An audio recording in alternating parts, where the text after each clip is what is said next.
Be tolerant with others and strict with yourself, said Marcus Aurelius. Is it because it follows from the precepts, follows from the central dogma of Stoicism? Or is it indeed a truth, consistent with our experienced reality? A closer inspection beckons and reveals truths contradictory to our direct, mostly baser, experience in life. Stoic philosophy rallies common sense once again. Stoic wisdom tears through irrationality once again. Tolerance towards others is indeed essential to our peace of mind, to our acting, and hence, ultimately, to our progress. How? Let's find out. If you appreciate what we're doing, do us a simple, free favor by hitting the subscribe button and making sure you don't skip any part of the video. That'll prove essential in getting the mindfulness needed to understand how the Stoics deal with difficult people, and how indeed they make serious progress when faced with disagreeable and misguided individuals.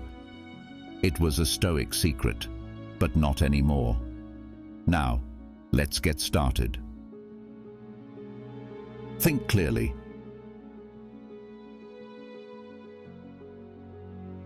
Being tolerant of others is a necessity for us to possess peace of mind, for us to function properly, with good reason. It is necessary to live according to nature, your nature. But how do we go about it? How do we go about building up tolerance when we are tested to our core?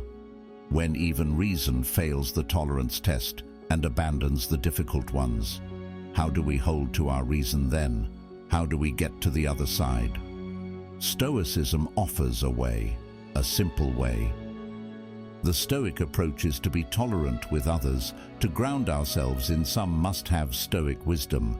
We need to understand reality, especially the human condition, better and take appropriate actions. It is the act of an ill-educated person to cast blame on others when things are going badly for him.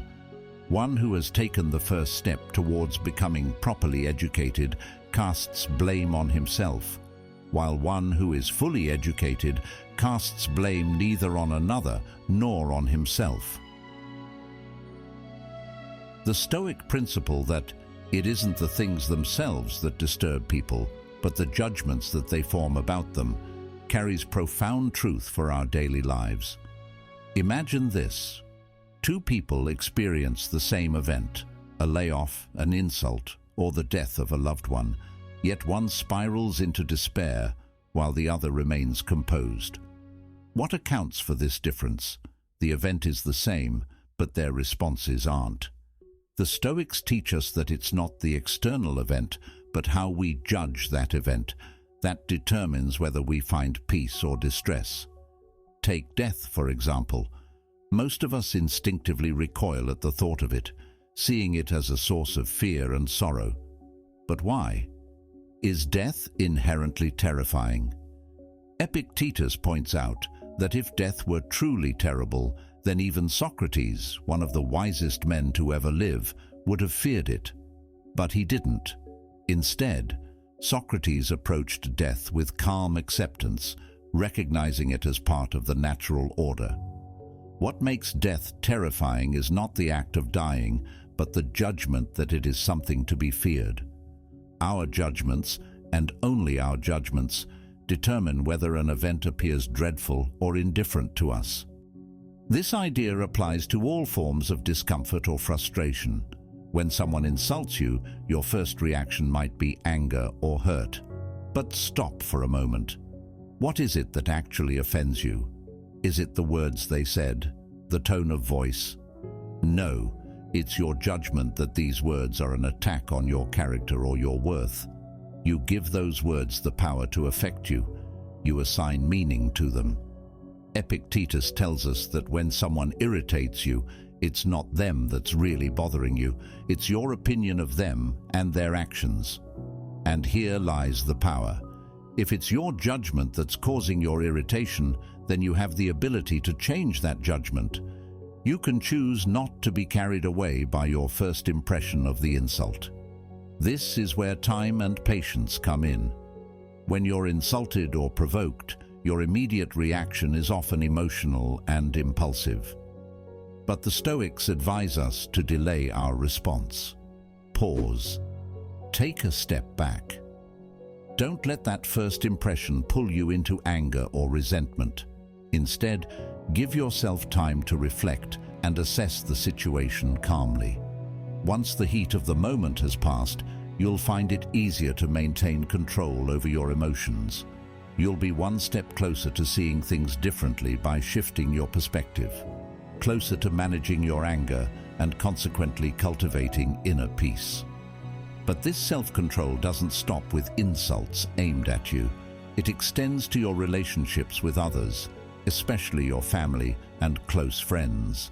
The Stoic teachings maintain that we have a natural duty to care for those we are bound to through social relationships. Whether they treat us kindly or unjustly, our obligation remains the same: to act in a way that reflects our values and aligns with nature. It's easy to be good to someone when they're being good to you, but how do you respond when they wrong you? Do you lash out, hold a grudge, or distance yourself? Epictetus would say no. Instead, maintain your character and never stop exercising Stoic virtues, no matter how they behave. Don't base your actions on their misconduct. Base them on your principles. Even when a family member or friend mistreats you, the Stoic response is to uphold your duty towards them. You're not responsible for their actions, only your own. And by keeping your own behavior in harmony with nature, by remaining patient, tolerant, and understanding, you preserve your peace of mind. You don't control their choices, but you do control how you respond to them. So, don't abandon your father if he stops being kind to you, nor your mother if she can't bring herself to understand you.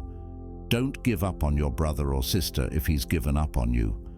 At the heart of this Stoic mindset is a shift in how we define good and bad.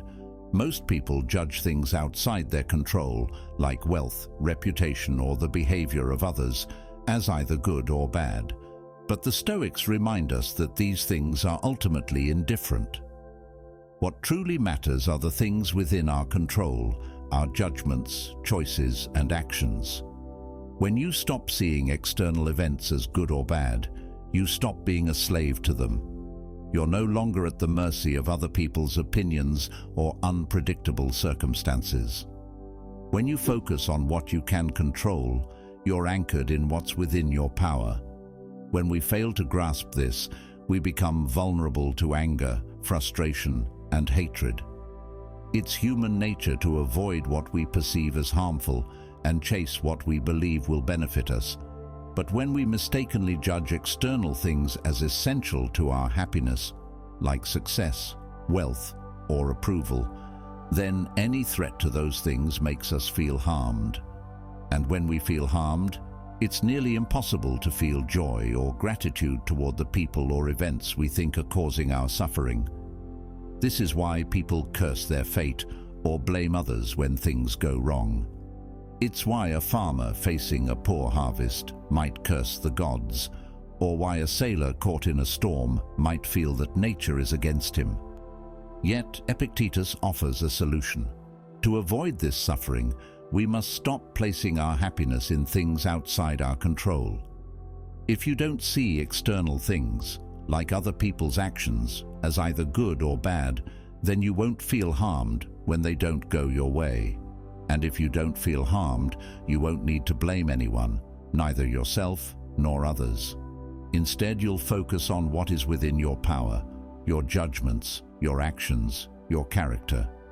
Once you make this shift, acting with tolerance and patience towards others becomes natural. You won't be constantly worried about how others affect your happiness, because you'll understand that your happiness doesn't depend on them.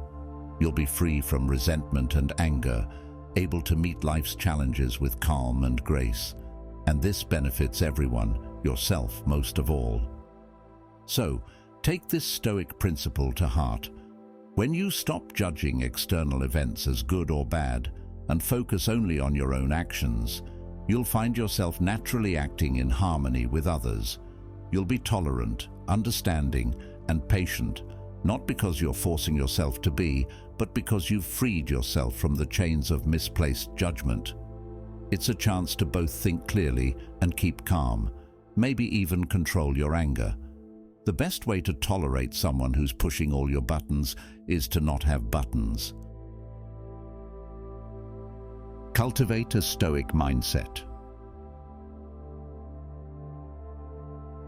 The signs of one who is making progress are that he criticizes no one, praises no one, blames or accuses no one, and never speaks of himself as being anyone of importance or as one who has any knowledge.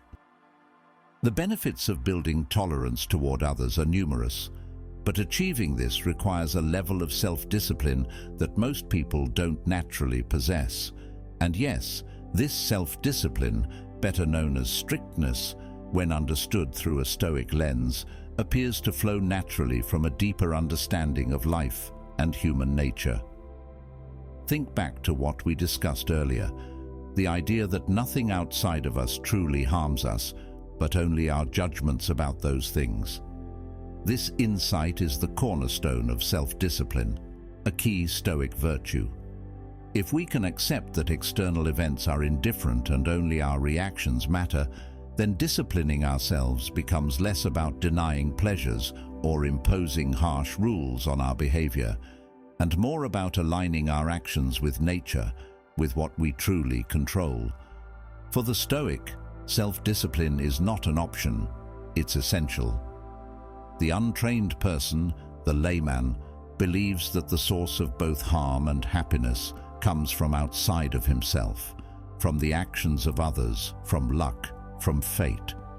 When things go wrong, he blames the world, people around him, or his circumstances. His peace of mind is constantly under threat because he has placed the responsibility for his well-being in the hands of things he cannot control. So we'd better think like a philosopher here, for the philosopher knows that everything important, everything that truly matters, comes from within. The character of the philosopher is defined by this understanding. They expect all harm and benefit to come from their own choices, their own judgments, not from external events. This is why they live with a sense of calm, clarity, and purpose. This is the secret to their self-awareness, to their equanimity.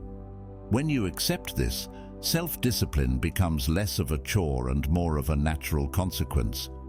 It isn't about being harsh with yourself for the sake of it, but about recognizing that you must take control of your inner world if you want peace. This philosophy is strict, no doubt, but strictness isn't a bad thing when it's rooted in truth and consistency with reality. It's not an arbitrary harshness, but a disciplined, focused approach to life that helps you maintain control over the only thing that truly matters, your own mind. The Stoics would say that if you regard only that which is truly yours, your thoughts, your decisions, your judgments, as your own, and you recognize that everything else, the actions of others, the ups and downs of fortune, belongs to the external world, then no one can ever coerce or hinder you. You won't find yourself blaming or accusing others when things go wrong. You won't feel forced to do anything against your will, and most importantly, you won't feel harmed, because nothing external can truly harm you. You will practice love of fate, or as the Stoics called it, amor fati. But here's the catch. Reaching this state requires effort, serious effort. Aiming for such profound inner peace, such invulnerability, is not easy, and it doesn't come without sacrifice. You must stop caring what others think. In addition, and more importantly, you must be willing to renounce certain things altogether, especially the attachment to external validation and success. And there will be times when you'll need to postpone other desires for the sake of mastering yourself. This path can feel lonely at times. You'll often be misunderstood, and you'll have to put up with being thought foolish or naive when it comes to external matters. People might look at you and think you don't understand how the real world works. They may even mock you for seeming out of touch with the hustle for success, fame, or power. But the Stoic response to this is simple. Don't even wish to appear wise about external things. If people think you are someone important or insightful, treat yourself with suspicion, because the more you get attached to others' opinions of you, the more you'll be pulled away from your true goal of aligning your will with nature. It's difficult to maintain this balance, to stay grounded in your principles while ignoring the allure of external approval, but the alternative is losing your inner peace for the sake of fleeting recognition. Epictetus offers a powerful example of this mindset. If someone tells you that another person is speaking ill of you, what should your reaction be? Most people would rush to defend themselves, to explain away the criticism, or even retaliate. But the Stoic response is far more grounded. You should instead say, "Yes, they criticized me. And if they knew everything else about me, they could have said much worse." This response disarms the criticism entirely, because you're not fighting it. You acknowledge your imperfections and move on. You're not giving anyone's opinion the power to affect your peace of mind. When someone acts or speaks badly toward you, remember that they're doing so because they believe it's the right thing to do in that moment. It's not that they're malicious by nature, it's just that their judgment in this instance is flawed. They are acting according to what seems right to them, not what seems right to you. And here's the crucial part. They are the ones who suffer from their poor judgment, not you. If someone believes a false idea, that falsehood doesn't harm the truth. It only harms the one who is deceived by it. In the same way, when someone wrongs you or insults you, their misguided judgment is a reflection of their own suffering, their own confusion, not a reflection of your worth. When you adopt this perspective, you'll find it much easier to be strict with yourself, but gentle with others. You'll understand that people are acting according to their own limited view of the world, and that it's not your job to correct them or to take their behavior personally. You'll start to respond to their insults or bad actions with a kind of detached understanding, even pity, because you'll recognize that they're doing the best they can with what they know. And if their actions seem harmful to you, remember, it only harms you if you let it harm you. As you continue to practice this Stoic discipline, you'll notice that tolerance toward others becomes second nature. It's not something you have to force, because you'll no longer be emotionally invested in external events or other people's opinions of you. You'll be grounded in the knowledge that your peace comes from within and that nothing outside of you can take it away. So whenever you feel insulted or wronged, remind yourself, that's just how it seemed to them. And in doing so, you'll free yourself from the emotional turbulence that so often comes from our interactions with others. You'll remain anchored, steady, and unshaken, strict with yourself, yet gentle with the world around you. If you like what we do, feel free to do more and like and share the video. And if you haven't already, subscribe to the channel, to the community. How, you ask? By hitting that like button as a symbol of your commitment to change. By subscribing to join a community where wisdom isn't just shared but lived, to help us create powerful stuff. And don't forget to hit the notification bell, the gentle chime of a Stoic philosopher, reminding you to return to this space of learning and growth. Each like, each subscription, each notification is a step towards a collective awakening. And if you feel that stirring in your heart, that resonance with the words of Marcus Aurelius, Seneca, or Epictetus, share this video. That will help us immensely in continuing to create powerful and unique stuff for the community.